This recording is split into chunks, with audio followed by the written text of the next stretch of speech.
Hello, hoy, everyone out there. This is Lunch Therapy. It's Friday, Interview Friday. We have an incredible guest today, Rima Bonario. I'll talk more about her soon, but she's a real ally, real asset to my family, and I think that you'll find her incredibly empowering and interesting. So I can't wait to get to that. But first, I want to mention I'm at the Ice House in Pasadena. Not this Friday, but next Friday. So a week from tonight, Lynn Sun's show. There's a link in the show notes for tickets and for all the information. So come on down to Pasadena and laugh your ass off. All right. So, hoy, Cluster Fan is here. Good to see you. Richard Gaddis. Good, but struggling. I hear it. Could use some soul coaching. I mean, it's obviously a weird time. It's a weird time, right? So I'm so glad that we have a soul coach here on the show. A lot of times, we're searching here. We're searching. Equal means equal. So excited to hear Joel interview Dr. Rima. Yeah, it's going to be really exciting. I've been preparing, but I don't know how prepared I am because this woman has such vast knowledge. So I think I'm just going to try and soak it up. Yeah, Rich, you'll love her. Hoy. On the show, we say hoy instead of hi. Cluster Fan. Cluster Fan's got a new Instagram channel. Check it out. Hoy Be Friday and 499. This is the 499th episode, if you can believe it, of Lunch Therapy. Next episode's going to be 500. Nobody knows what's happening for 500. Let's get into this thing called Lunch Therapy. Get some soul therapy.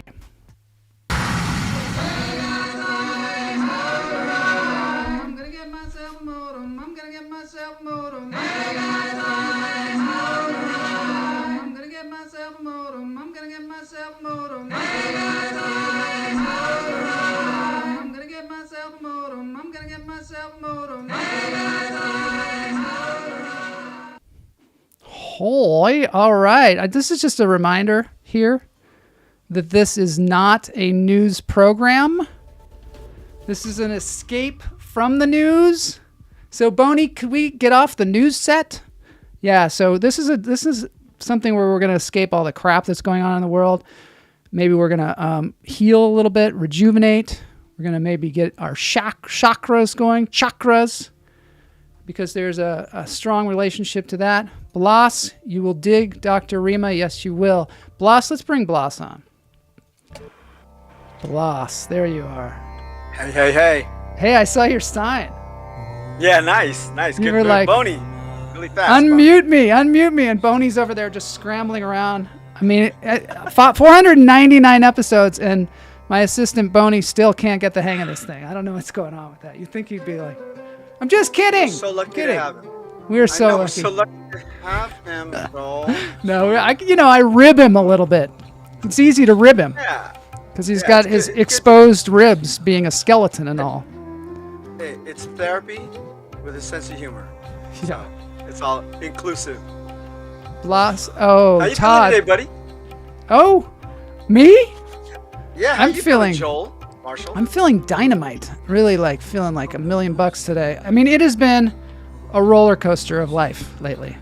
But I'm feeling good. CeeLo loves Boney. Yeah, sending out the love to Boney. Todd Lee said it looked like the fake news set. Yeah, we don't need any fake news. I don't even know if we need real news right now. No. The breaking news that we're doing is not the breaking news. It's breaking news. Breaking news. It's not like broken news. The news is broken lately, I think. It's been a little bit harsh. It's harsh. It's going a little harsh on us. All right, let's get into this breathing, because everybody needs breathing. And wherever you are in the world, stop here and breathe. Let's get this thing going. Let's heal our chakras.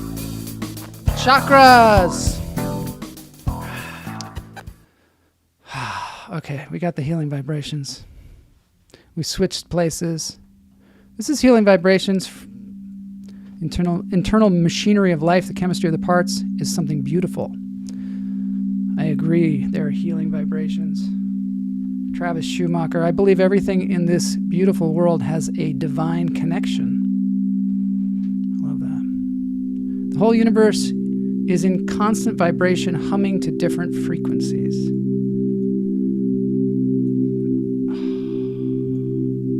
I believe these vibrations have the power to transport us. All right, let's breathe. In through the nose, out through the toes. Hold it.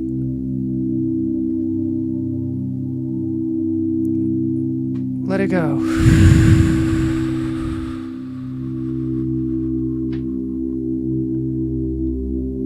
He offers these singing bowl frequencies to us, and we really appreciate it. Healing vibrations. I hold this space for you to experience them in your own way. I love these people. I hope they lead you to something, someone, or somewhere very special. In through the nose, out through the toes. Hold it. And let it go.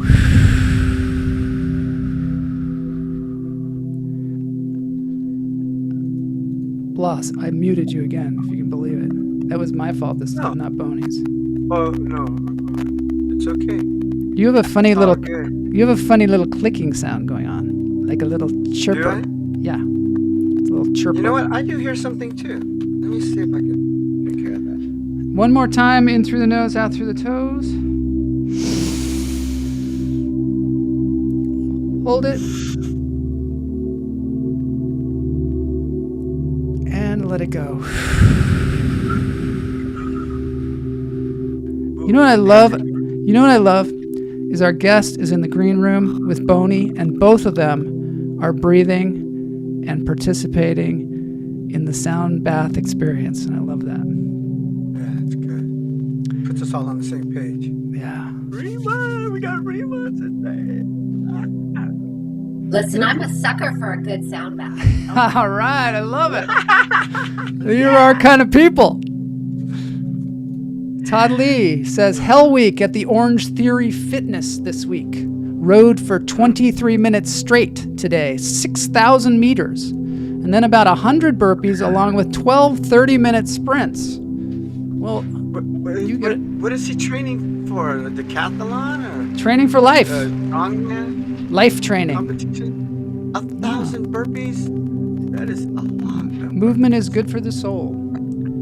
Oh, it sure is. Bloss, you're chirping. You have to stay moving. You have to stay. Am I still? Yeah, I think that probably maybe your phone is near your microphone. I don't know. Something. No, I'm not. All my equipment is. It's okay. Okay.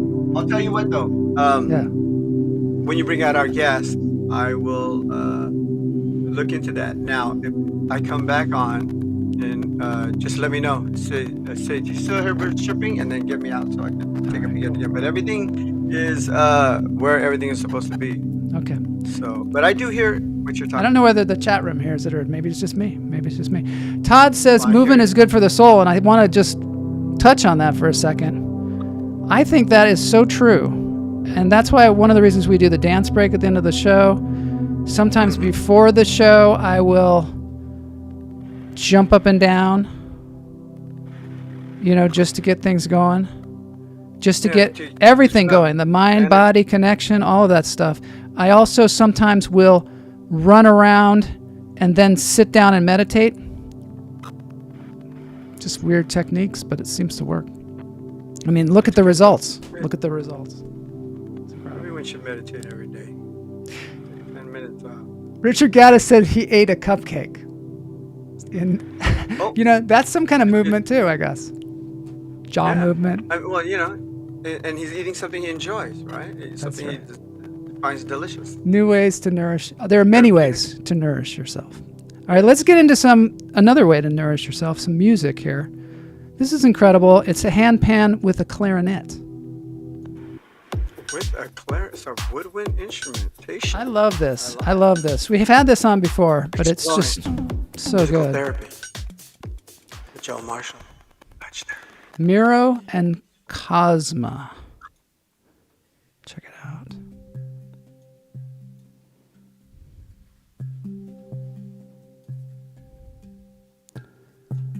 These two instruments go so well together, I'll tell you.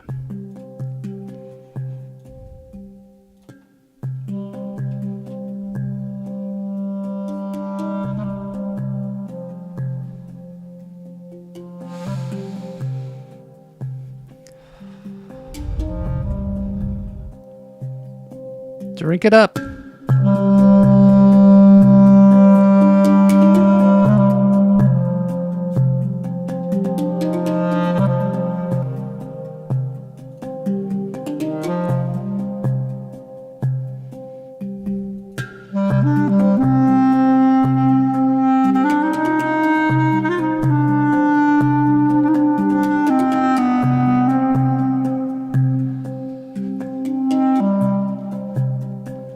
I don't know about y'all, but I feel this through my entire body, like a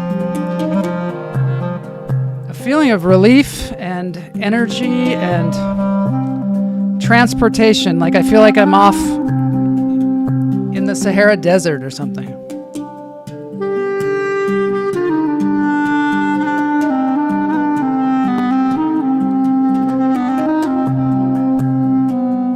I don't know if you know my soul moment in Egypt. Tell me. Oh, we got to talk about that. Your soul moment in Egypt.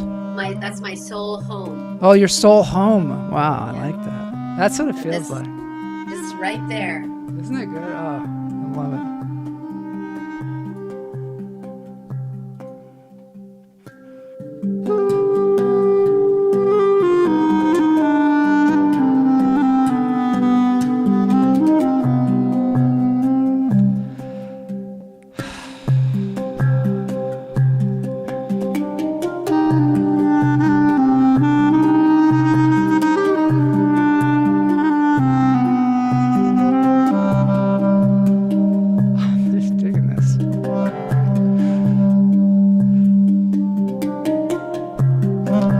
All right, so check out their channel, Cosma and Miro. Subscribe. And also feel free to subscribe to this channel too. We'd love that as well.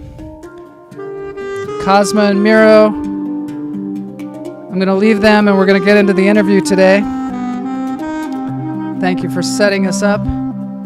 Soul home or so hum? Interesting. I like that. Beautiful. It is amazing, isn't it? Let's get into this thing called lunch therapy, Joe. All right, let's do it. Thank I have a you, hard time Cosmo. leaving. I have a hard time leaving this environment, but let's go.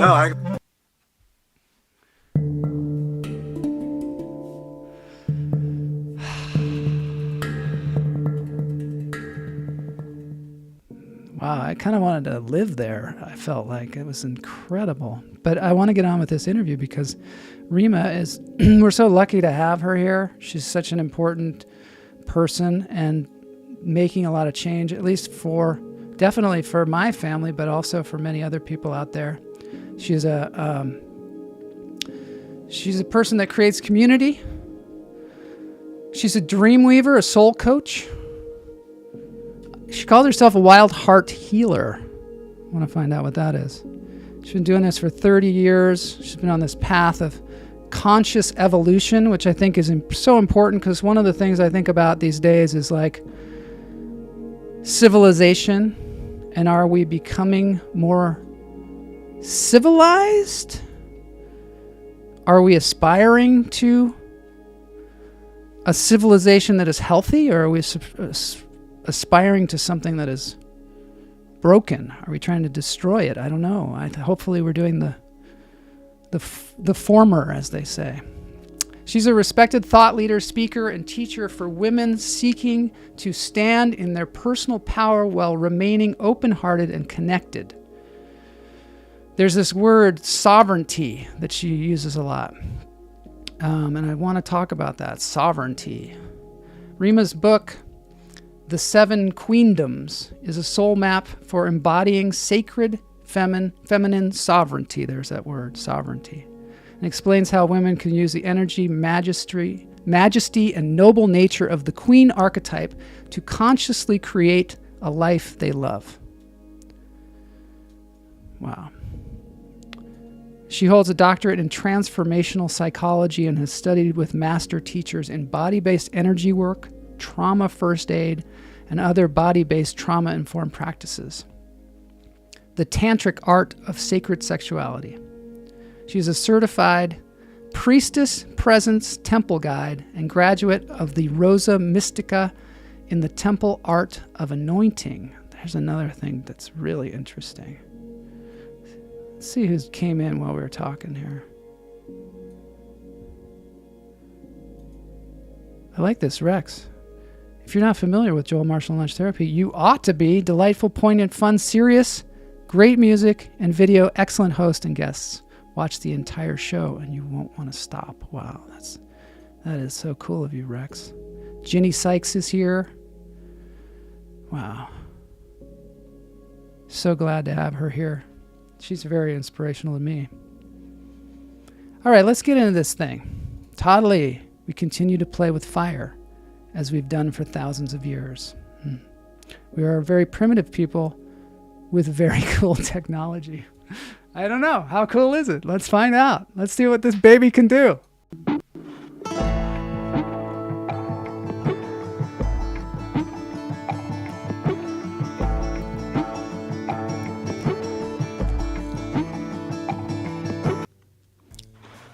This is Rima Bonario.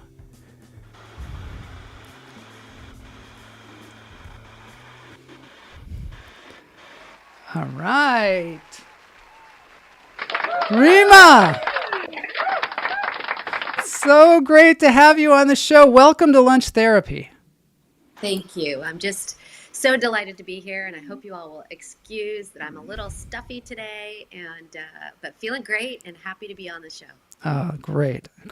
And you're on the road? Is that what's going on? You're not even at home right now, huh? That's right. I just finished up a week of deep work at what I like to sometimes call priestess camp.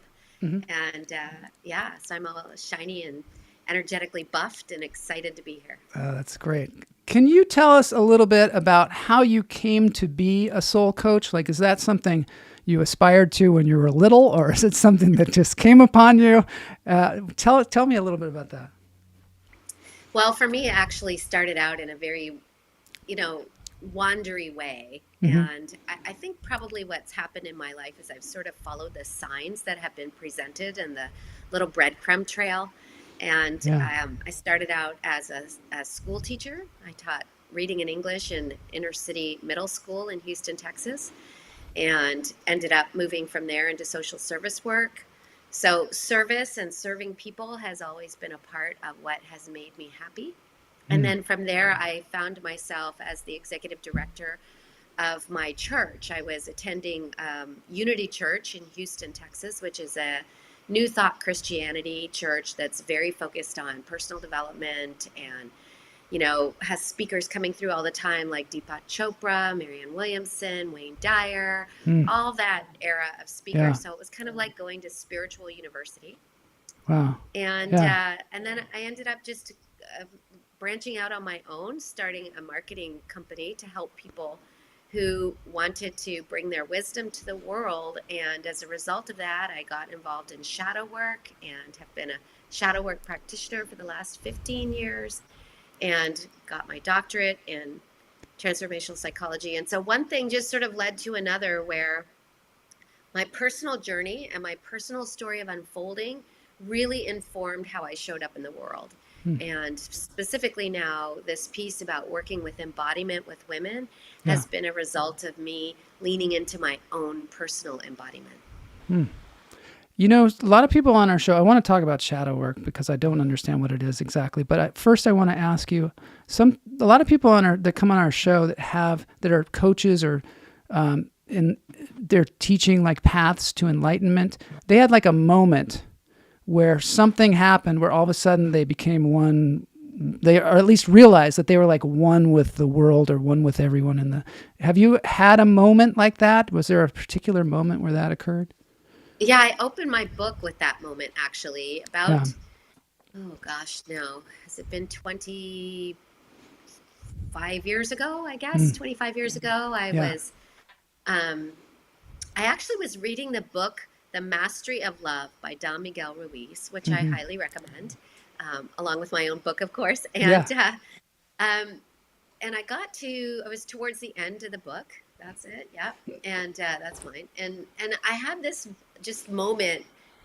I don't know if it was what I was reading or, you know how it is. It's like a perfect storm. All the factors are there. And I looked out of the window and suddenly I could see and feel that I was one with the trees, and they were swaying in the wind, and I was one with the roses that were on my coffee table.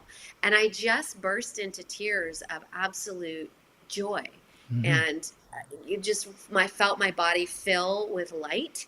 And I just laid on the floor and cried with joy for I don't know how long, because I was sort of past time and space at that point. And I was 5-day high, this experience of feeling so connected to everyone and everything that when I would look out and see something that I would typically either judge or feel separate from, instead I would say, oh, look, there goes me with a pink mohawk. And, oh, look, there's me driving a Hummer. Which back in the day, I thought Hummers were crashing. In the book, you're like, can't stand people that you were before that. And now you're like, there I am, driving a Hummer. Right? That's me. All of it is me. They're all me. And so my life has become this journey to integrate that experience to the point where I could have that kind of sense of integration and oneness with the world without needing to have some massive state change experience, something that I could hold on a daily basis. And that's an ever evolving piece of work, but I'd say I'm a good ways there, and I'm really that I've had multiple moments like that were just incredible spiritual epiphanies. Would you call that enlightenment, or do you have any concept of enlightenment? Well, I guess I think for me, enlightenment is really about a kind of recognition of the self as parts of all the self. So I have to understand my small self, my local self, and my shadow self, as well as the bigger version of me that's this self that's connected to everything and everyone. And I love the saying, what did you do before enlightenment? Chop wood, carry water. What do you do after enlightenment? Chop wood, carry water. Like you get the awareness that there's something much, much bigger going on here. And still even though that's going on, there's this sense that I still have to interact with the world. I still have to take my kids to school. I still need to put dinner on the table. I need to show up at work. So it's how we do those things that makes the difference between whether we feel we are moving towards enlightenment or whether we're caught up in the stories and the mundane world and the struggle that keeps us not feeling great. Wow. So do you think that, did you then embark on a journey to try and keep this feeling? And what was that like? Was that difficult? Well, yes. So I will say that, when we decide to remove every obstacle to this understanding of ourselves as part of the great one being, everything it's basically everything in our life that's a shit show just comes up and is available for us to work with. Yeah, right. So, you got to run right at it. And it's worth it. And sometimes it sucks, but it's worth it. Yeah. Okay, so I want to hear about shadow work, because that's something that you've done for a while. And it's just, I've watched some videos about it and things like that, but I don't quite understand it. Could you explain what that's all about? Sure. So Carl Jung, who was a contemporary he followed Freud, Sigmund Freud, so he's one of the big heavy hitters in the history of psychology and the understanding of the study of the mind, which is a whole field of study that's really not that old, where this idea that we can understand what's happening in our mind and in our thought processes, and that we need to recognize that there are often things happening that we are not aware of. They're happening in the background. So you can think about it like your computer has an operating system. If you're on a Mac, you're on an iOS. If you're on a PC, you're probably running Windows. If you're in a business environment, you might be using Linux or Oracle. These are called operating systems, and they run in the background, and we don't ever really think about them until something has happened and there's a problem. Yeah. And then we have to kind of dig in and see what the problem is. So we also have an operating system, and it runs in the background. It runs in the subconscious or the unconscious mind. And it's made up of all of the beliefs that we've been given that came to us as children, all the limiting beliefs, all the conditioning we've had. So all of us grew up in environments that taught us, you know, what it was safe to do and say, and what it wasn't safe to do and say, how we should feel about ourselves.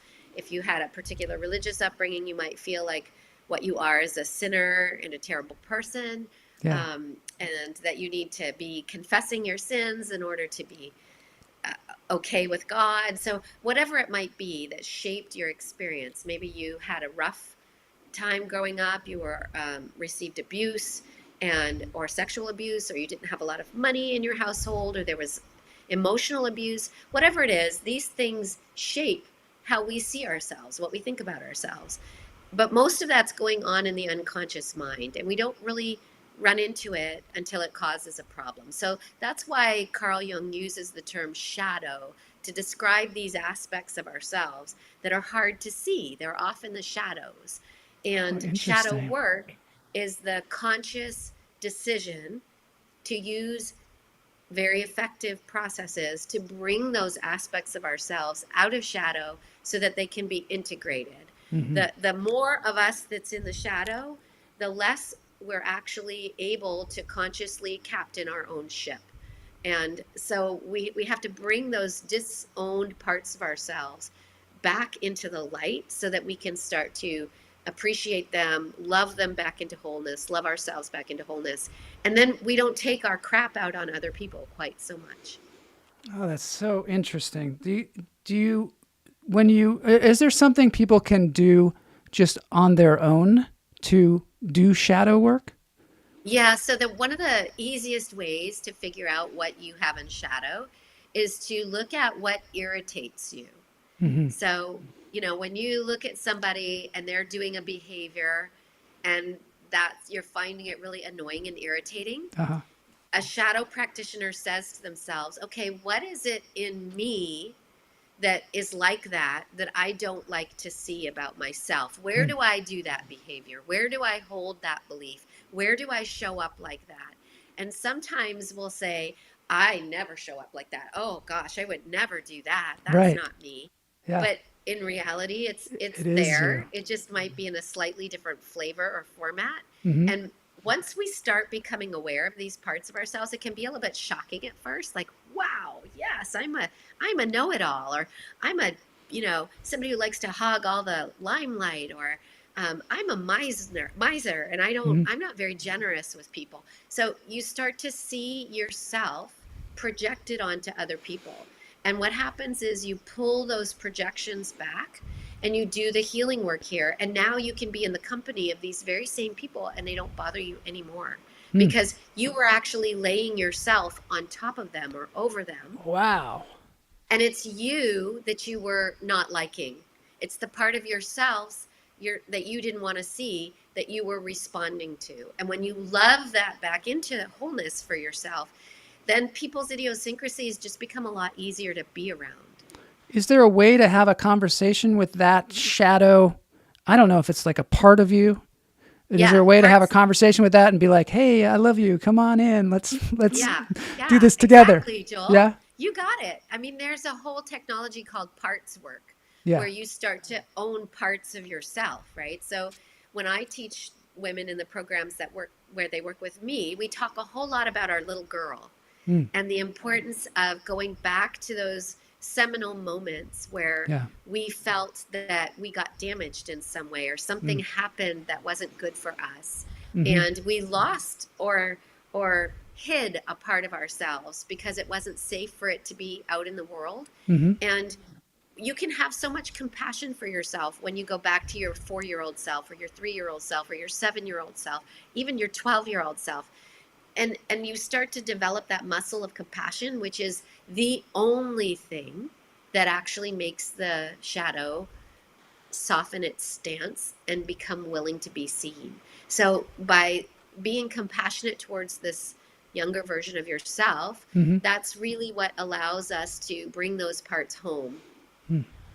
Do you think these shadow people, or I don't know how to describe it, but these shadow versions of ourselves that we're unaware of, do you think they're trying to protect us from something? Yeah, I mean, usually they get brought on board because we didn't feel safe. And so we have some kind of adaptive mechanism that comes in place where we have this adaption or adaptive behavior. Sometimes it functions like armor. And so I'm going to see if I can pull out an example of one of mine. Okay, so in my house growing up, my father was a professor. He's retired now. And my mom stayed at home. And my mom was raised in Venezuela, and they met in Michigan when they married. And there was a lot of things about this culture that were new for her. And she's a little bit just sort of flighty, airy by nature. And I watched my dad over the years just be so really have a lot of disdain for her because she couldn't think through things, or she would make simple mistakes. And so I watched him berate her over and over. So from a very young age, I said, well, that's not going to happen to me. I'm going to be smart. Yeah. I'm gonna have it figured out. I'm gonna have an answer. And so I leaned heavily into my schooling, which was great. You know, that there's very often super positive benefits from these adaptions. You know, this is where I would get praise for bringing home good grades. The downside is I over preferenced my thinking self. And just disassociated from my body. There were other reasons for that too. But I started to really think all that matters is my thinking self. Yes. And how I understand I can, right? I can think my way through anything, and you forget you even have a body after a while sometimes. Right. Yeah. And then there's your whole intuition, not to mention your soul, right? Yeah. So, Blas has a question. I'm going to bring him on for a second here. Rima, like you said, you're so concentrated on your thinking self. You know what I mean? And it was almost like the way you explain your parents. You took on your father's mannerism or temperament, which is always to try to be on top of things, always to have answers, always to be studious and able to have answers, right? And your mother, like you referred to her as kind of flighty stuff, she kind of was more into her soul self, right? She was happy. She wanted to make sure the family was happy, that he was happy. Very giving. When you say the shadow, when you referred to the shadow, and you said having compassion, right? That's the sense of self-compassion. That's what we're talking about, right? Having self-compassion for yourself for the things that you are not doing or addressing, and that has a big circle. I'm kind of going through some of this stuff. Joel and I have talked about it many times. We've had other guests, and empathy. For me, it always comes back to empathy. Having empathy and self-compassion and self. Is it compassion? Is that the word that I'm using right? Well, so there's a little bit of a difference between empathy and compassion that's worth pointing out here. So empathy is feeling with. You really get into the feeling, and you actually experience feeling what someone else is feeling. You feel it with them. Whereas compassion is not about going into the specific emotion that you're observing. It's just more about being in a wildly open-hearted place where universal love just can flow through you to the other person. And we have to watch out sometimes about being too much in empathy, because we can get pulled under along with the person who's in pain. And to me, it's a combination of both. If I try to jump into helping someone before I sit with them for a little bit, then it doesn't usually work out. If someone's presenting a challenge, like you're talking about, that you've been struggling with something, I want to sit with you for a little bit and hold your hand and say, yeah, I feel this. I feel with you that this is a struggle and that your heart is hurting. And you make sense about that. And I totally get it. And then I want to move my body into this compassionate state. So I'm a compassionate presence. And now what is emanating from me functions like an energetic ladder, and people can start to climb their way out of the more depressive or difficult emotions that come with the challenge that they're facing. And they can start to see, oh, I can move from being depressed to being sad, right? Oh, yeah. And it's, sad is, better than depression. Sadness is an emotion we all feel, but it doesn't feel quite as, sticky as depression can feel. Wow. Good. It's being self-aware or self-consciousness. It's a huge thing. All right. You I wanted to actually... You're around some people and you don't see it, or you don't witness it, and you feel bad. Sometimes I feel bad when I'm around people who don't have self-compassion. That's true. That's the thing I want to talk about with Rima now, is about the idea of the queens. So you have this book, The Seven Queendoms, which there's a link in the show notes of how you can get that book. And I want to know how your studies and how your journey came to this idea of these seven queens and their relationship with the chakras. Well, the queen came into my space at a really perfect time for me. So, I like to run around in these goddess witchy spaces. If you've done any form of feminine study, you usually run across a model called the Maiden Mother Crone. It's called the trifold goddess, and it's loosely based on the moon, the phases of the moon. And I was getting kind of to the end of my mothering phase. My daughter was in her teen years. She didn't need me in quite the same way. But the crone, she is like the wise woman who's sort of at the end of her life, and her job is to kind of offer her wisdom to the younger generations so they can hopefully avoid making some of the same mistakes she did. Yeah. And I wasn't quite ready for crone. For that. It's also not a great word in our, language, because there's the term old crone, and it doesn't sound like something great. You know what I mean? It just doesn't sound great. Well, we're reclaiming that. Reclaiming that is a good idea. Yeah. Right. Yeah. Yeah. So I was also in this other sort of metaphysical study with myself about how I'd been seeing these sets of threes that were turning into fours all over the place. We have body, mind, spirit, but where's soul? And, there were things like that kept showing up. And so I had this moment where I thought, there are four phases to the moon. There's the waning, the waxing, the full moon, but then there's when it's dark, right? When you don't see it, it's invisible. So actually four phases. Where is the fourth phase of a woman's life? And I started digging in and doing some research, and I ran across a body of work that described this time in a woman's life of queen that sits between mother and crone, where she's done with, whatever we're mothering, whether that's a career or children. And we're now reaping the benefits of all of our wisdom and stepping fully into our power. And we're able to be in our own sovereignty, which means we're in a form of self-governance where we are free from undue influence of other people. And we're actually in our power. And I thought, well, no wonder this version of woman has been a little bit obscured, because we're living in a patriarchal experience. Yeah, right? So our society has these norms that people are saying, this is the normal way, so this is the way it has to be, and women have to be this way, and women have to always be giving. And this idea of queen doesn't quite fit in there because it's not convenient for the rest of us. And I guess Correct. the rest of us are or men. For man. Yeah, or Well, for man. and let me But tell is you it what not convenient? absolute- That's probably not true, but it's just the perception, right? That's correct. That is correct. It's an absolute,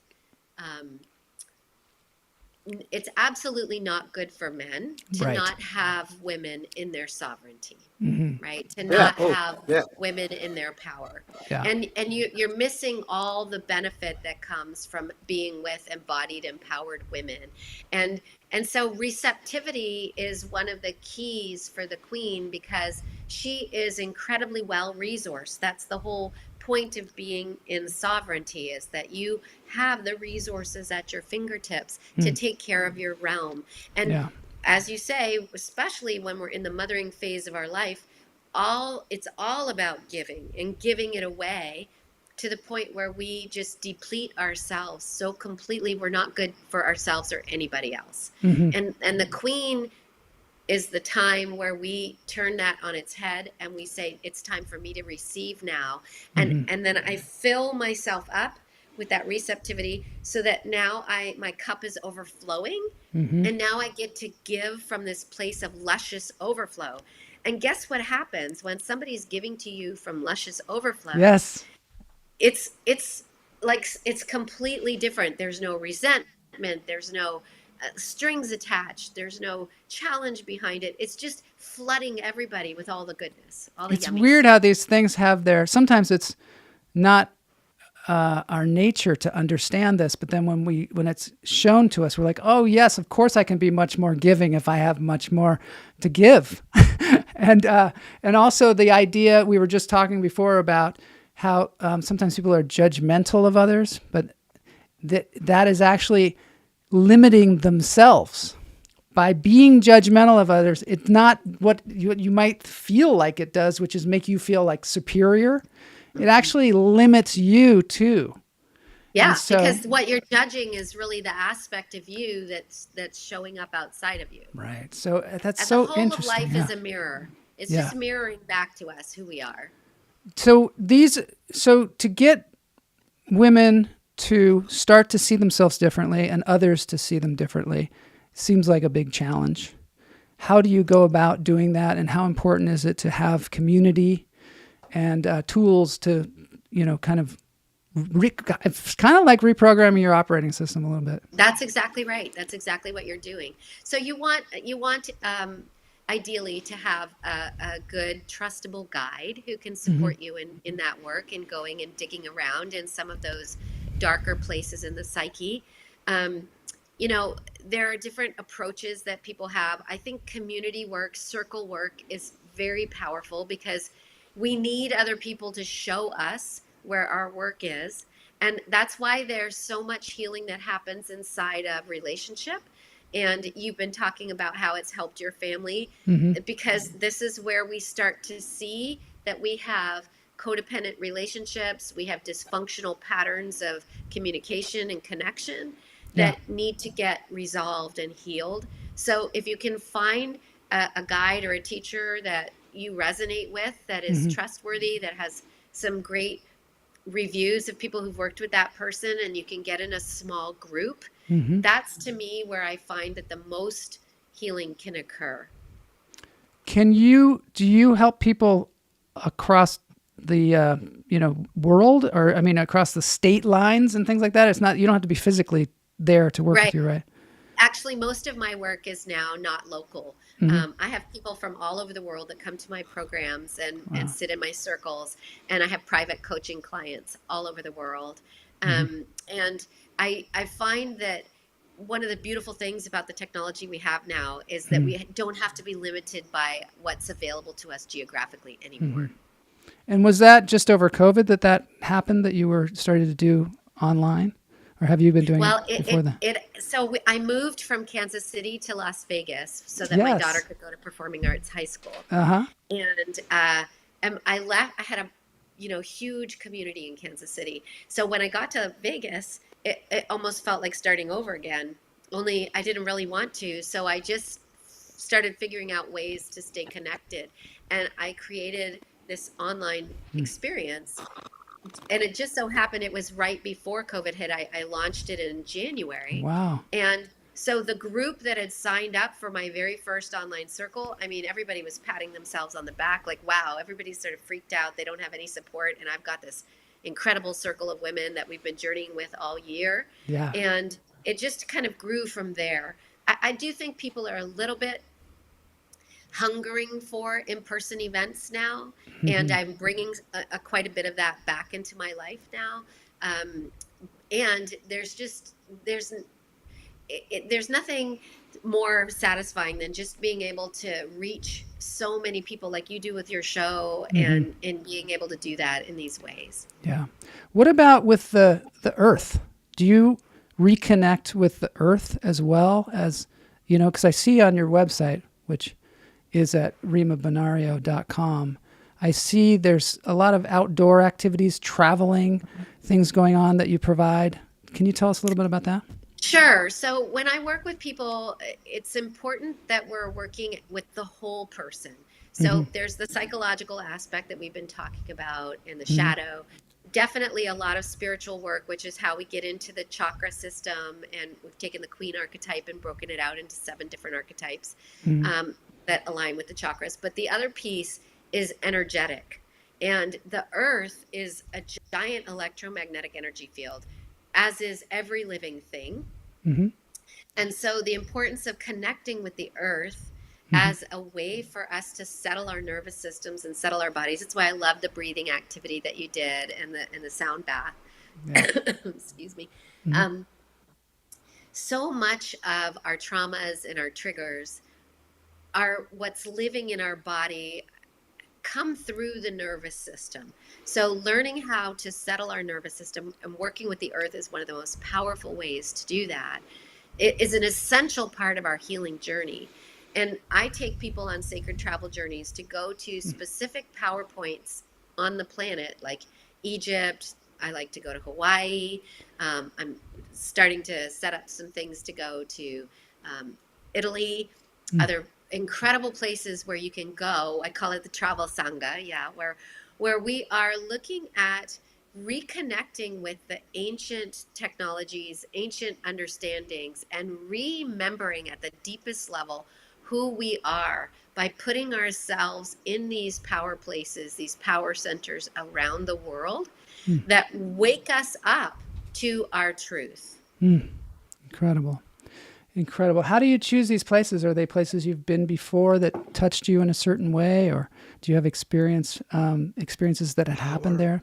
Places. It's definitely all come from my own inner journey, inner experience. So I went to Egypt, blew me out of the water, and I thought I have to bring people back here. Actually, I heard the goddess speak to me and say, "You bring my daughters home."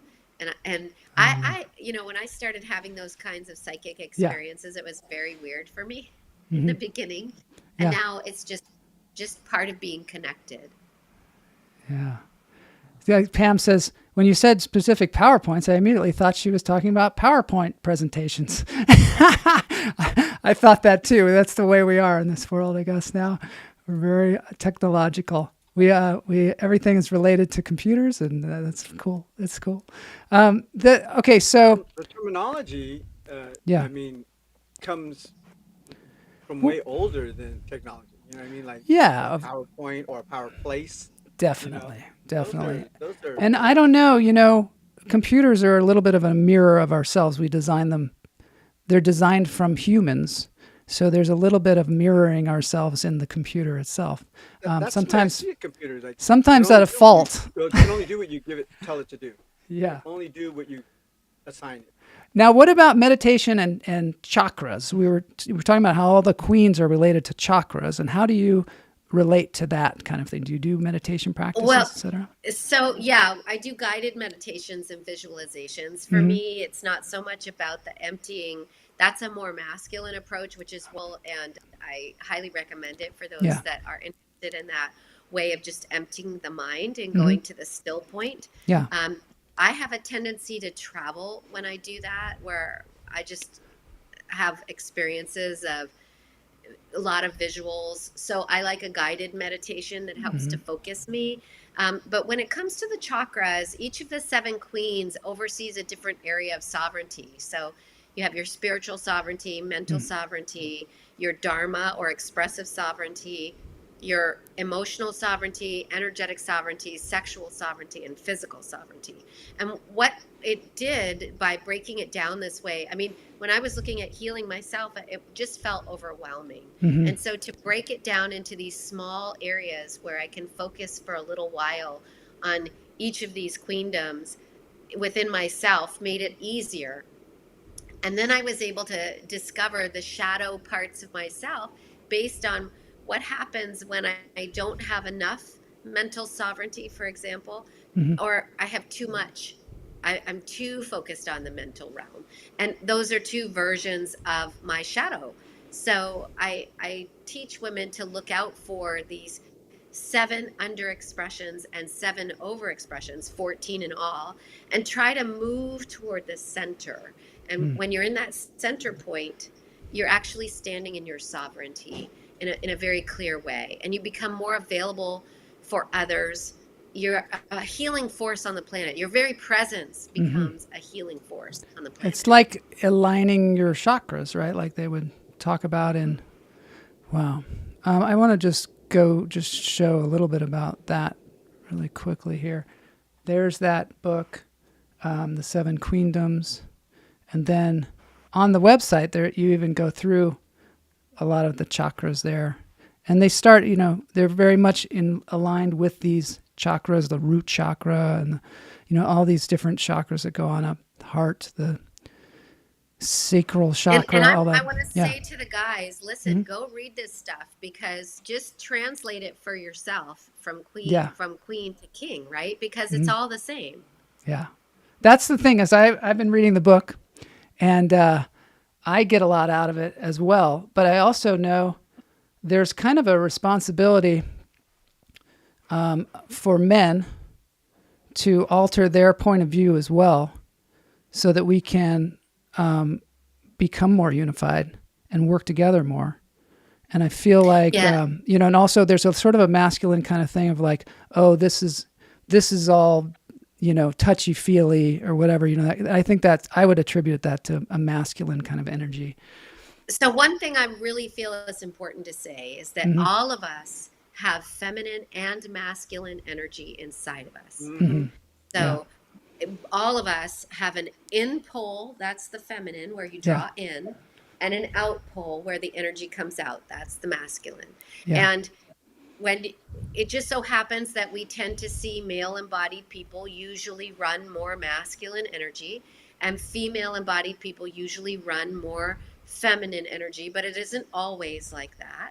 And what you want ideally is to have access to both forms of your energy. And as a world globally, we have much more of respect for masculine energy and much less right now respect for feminine energy. So that hurts all of us, because men get taught that they are not allowed to have an emotional life, and that's just complete crap. And that's why we have war, because people can't figure out how to be emotionally intelligent with each other, and so we beat each other up instead. And then we have trouble because we're not whole. We don't have access to both sides of our being nature.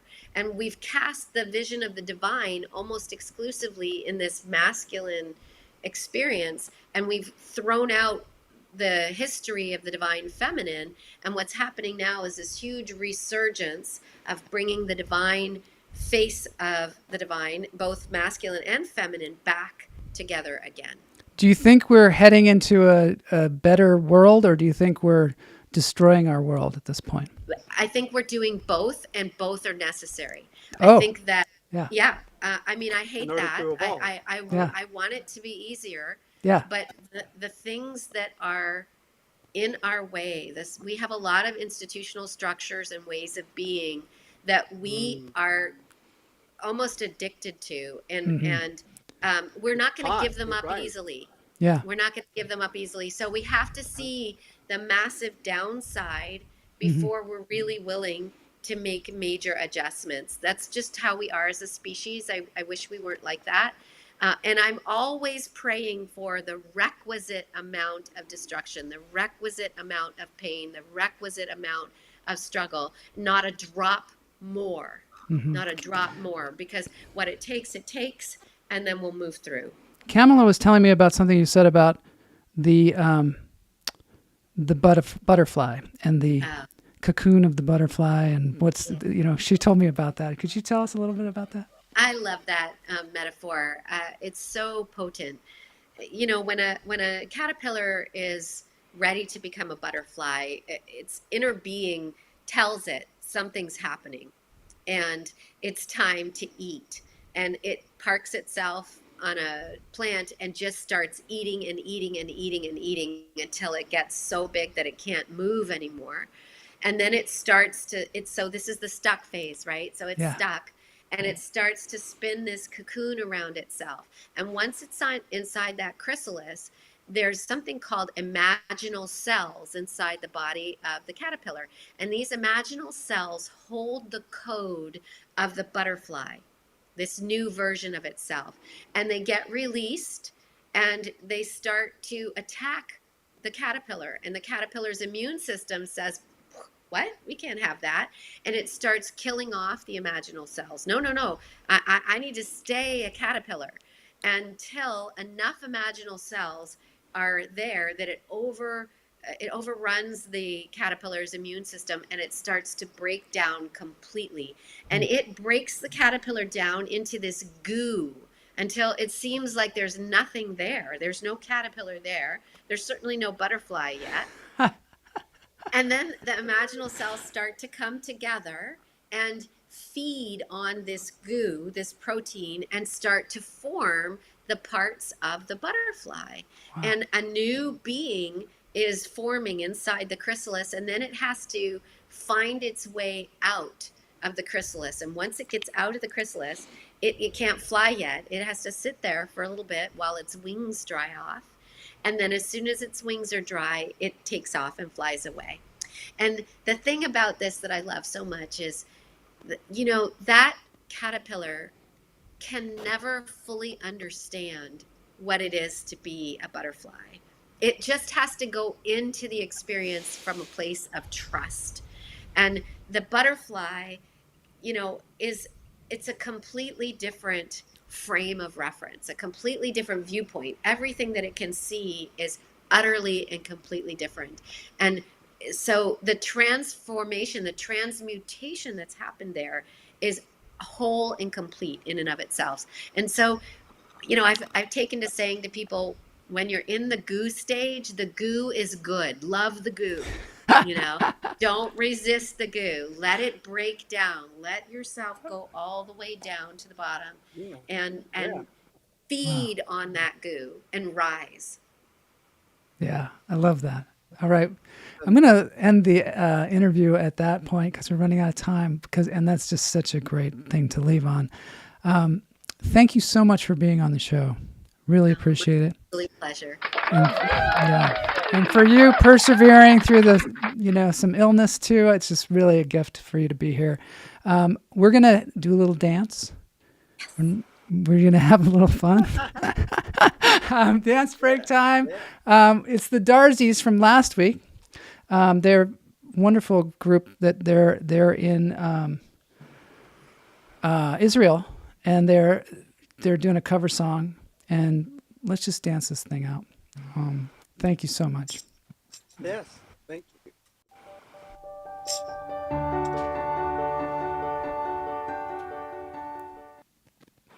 Here we are.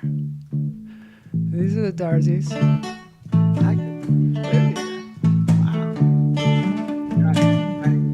Look at us, yeah.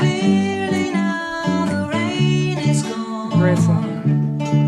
I like to dance. All right. I can see obstacles in my way.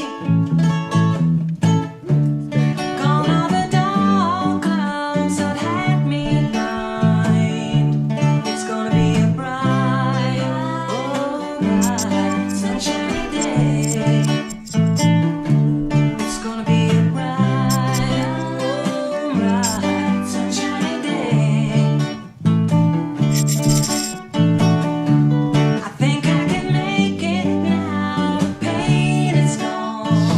Yeah, join Camel and Queen's Council.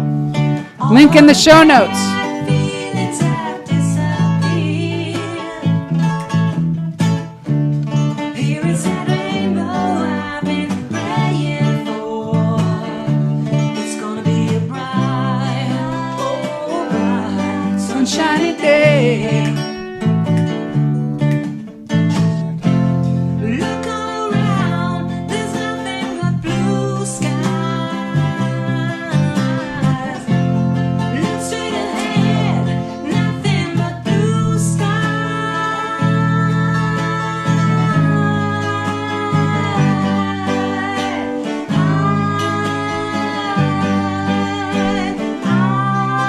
Thanks everybody for joining us here today on Lunch Therapy $4.99. I can see clearly now the rain is gone. I can see all the Got better obstacles ideas. in my way. Get ready for episode 900. Get ready. Gone are the dark clouds that had me blind. It's Gonna be a bright, bright, sunshiny day. It's gonna be a bright, bright, sunshiny day. Woo! Bright. sunshine day. It's gonna be a bright, bright. See you all on Tuesday.